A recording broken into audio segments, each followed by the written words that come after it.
Miss Tishara, do you think that you were made the fall guy? Because you have been vilified in the public domain.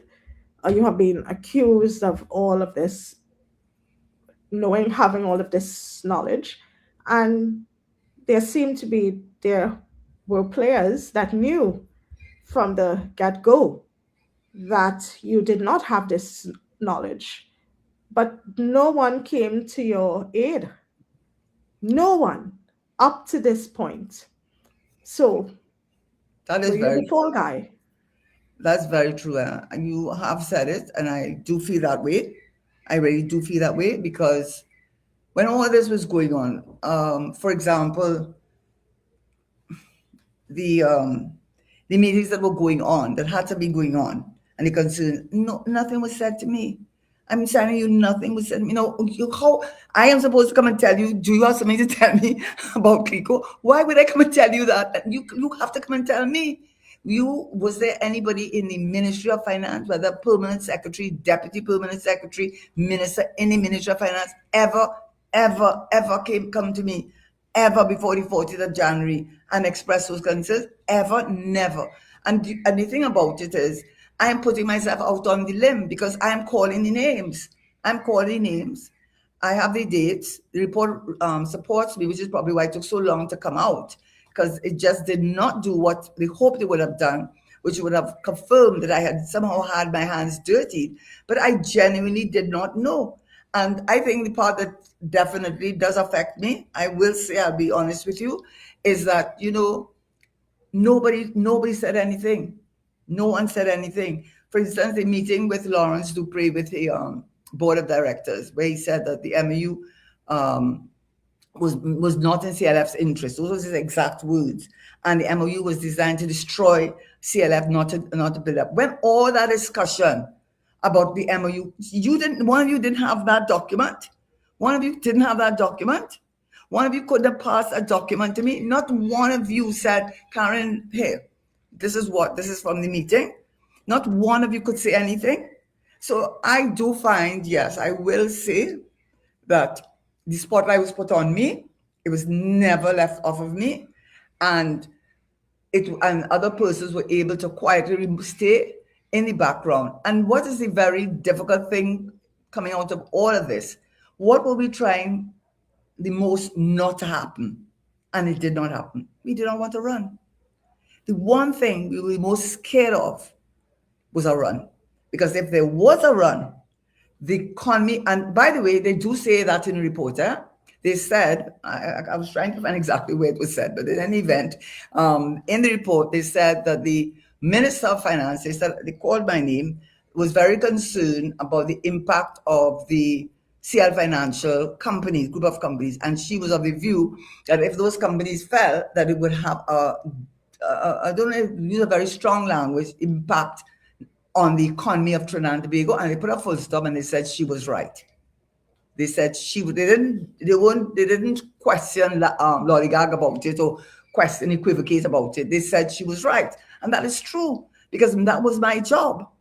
That was my job, and all I could see was that if Republic Bank fell, if CLICO fell, with all of those annuities, with all those insurances on cars, you're dealing with people's lives, right? If that happened, what would be Trinidad and Tobago? I could see we were just like what's happened to Iceland, what happened to Greece.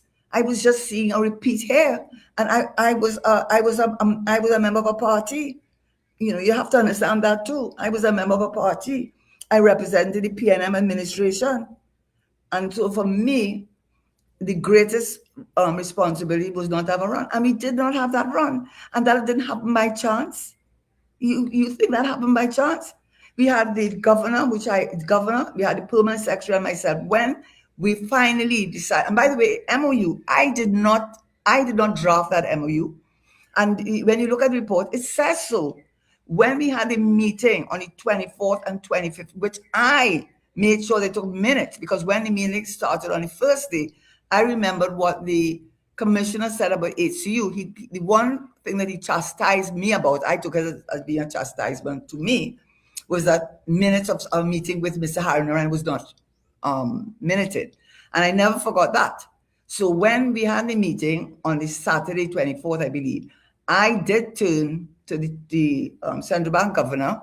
I said, you need to start taking minutes. He didn't take it from the beginning, but he did take it. And what I kept asking the members that were from CL Financial, what are the assets you have? Because I'm going to tell you, it's also in the report. You could not get Mr. Caballo to give you a straight answer. You could not get them to tell you what assets they had, which ones were unencumbered. It's not only Mr. Caballo, Mr. Ram Ramesh, but he was the chief financial officer, as I recall. You couldn't get them to give you the answer. And they knew we were being frustrated because they knew the time was running on us. So they know we were under pressure. And whilst we were under pressure, they were under pressure because if they didn't get the money from us, CL Finance was going to crumple. So there was a kind of a chess game that was being played. And when I look back, even at the time I recognized that, and you couldn't get them to answer you straight because even if they told you they had X asset, if that asset was heavily encumbered because it had a lot of debt on it, it's worth less. So giving me that as a security for loan is not helping me because it's worth nothing because it has so much debt on it. So you could not get them to as I saw it, could not get them to level with you. But at the end of the day, what we did do was that when it was time to release that the MOU was signed and so on, I had gone to the cabinet and given the news, and most people were shocked. And then I said, before they have the photographers take the photograph and they do the interview, you have to have Mr. Dupre, representing CL Financial, the central bank governor, and myself representing the government, standing together in unison, because we must look that so we are in control and we know what we're about. So I did have them wait, and I did go back, and somebody, I think, I don't want to call your name just in case I get it wrong, but the person said, how are you saying that you had nothing to do with this? You were smiling with Mr. Dupre. I wasn't smiling with Mr. Dupre. I wasn't smiling with Mr. Dupre. I was smiling with Trinidad and Tobago, because I know that anybody who's watching that show would say, look at her, don't worry with them, You see how she's looking hot. How she's looking at Mr. Dupre as if she's angry. I'm going to take out my money. So I knew it was important that we look united. And actually the report again talks about that. So in my view, we never had a run. Yes, we had difficulties. And the last thing I would say on that, because this is what is an ongoing issue now, is that how much funds were paid out, what is really owed, what is the balance due, who was paid. All of that, I demitted office in May 2010. I went to teach at Cave Hill campus in Barbados. I was not a minister. I was not a senator. I was not a chairman. I was not on a board of directors. I had nothing, absolutely nothing to do with how CLICO was managed, how the policyholders were managed. I had no part to play. So whatever difficulties that transpired after 2010, it certainly is not under Mr. Manning's administration. In fact, this is what I will say, that when we had let the news come out and the Bankers Association actually was very in praise of us for handling the matter, because everybody was shocked that this had happened. What the governor did say to me, and with which I agreed, was that anyone who had investment deposits of 250,000 or less, he would try to pay them.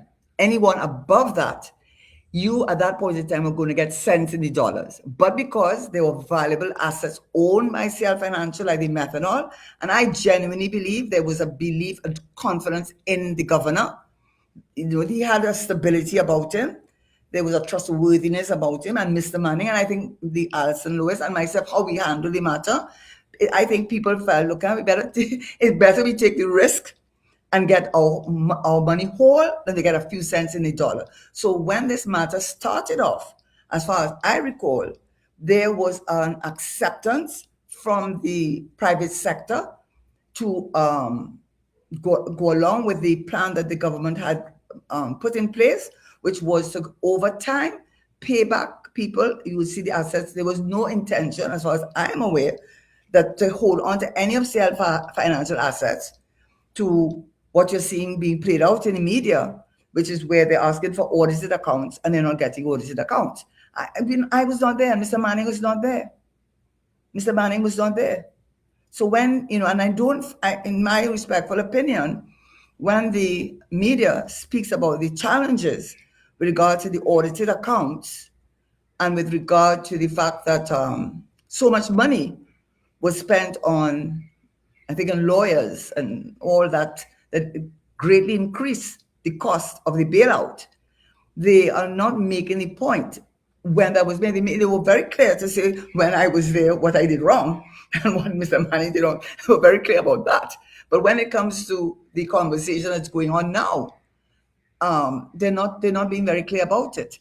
So I just want to say that I do think that the plan that we had, of course, time is only going to tell whether that was going to be so or not, clearly.